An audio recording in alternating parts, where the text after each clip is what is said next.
আপনি কি জানেন এখন খুব সহজেই ঘরে বসে আপনি চাইলেই পাসপোর্ট সাইজের ছবি খুব সহজেই তৈরি করে নিতে পারবেন এবং তা যে কোনো কম্পিউটারের দোকানে গিয়ে খুব সহজেই 40 থেকে 50 টাকা দিয়ে বের করে নিতে পারবেন মনের মতো করে। প্রথমে আমি চলে যাব গুগল জেমিনি অ্যাপসে। দেন এখন দেখতে পাচ্ছেন এখানে ক্রিয়েট ইমেজ, এখানে ট্যাপ করে দেব।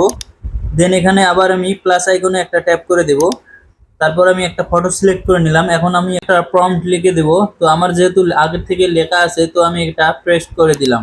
দেন এখন ইন্টার অপশনে ট্যাপ করে কিছুক্ষণ ওয়েট করব, তাহলেই দেখতে পারবেন ফটোটি কিন্তু জেনারেট হয়ে যাবে। এখন দেখতে পাচ্ছেন আমার কিন্তু ফটোটি জেনারেট হয়ে গেছে। তো চাইলে আপনি এটাকে খুব সহজে আবার ডাউনলোড করে নিতে পারবেন।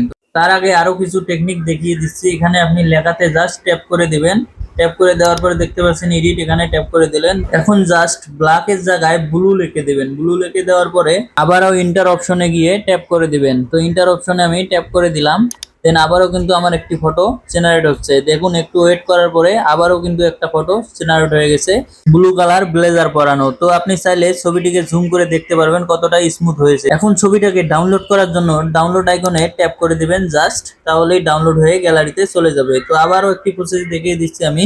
আবারও লেখাতে ট্যাপ করে ধরে থাকবো, দেন এডিটে ট্যাপ করব। দেন এখানে লিখে দিব রেড। জাস্ট রেড লেখার পরে আমি নিচে চলে আসবো। নিচে আসার পরে দেখতে পাচ্ছেন এখানে ব্ল্যাকের জায়গায় লিখে দিব ব্লু, ব্লু টাই। দেন আবারও আমি ইন্টারে ট্যাপ করে দিব। দেন এখন দেখতে পারবেন একটা চমক। তো একটু ওয়েট করার পরে আবারও কিন্তু আমার একটি ফটো জেনারেট হয়ে গেছে। তো দেখতে পাচ্ছেন রেড কালার ব্লেজার এবং ব্লু কালারের টাই দিয়ে কিন্তু ছবিটি জেনারেট করে দিয়েছে। ভিডিওটি শেয়ার করে রাখতে পারেন, আশা করি আপনাদের কাজে আসবে। ধন্যবাদ।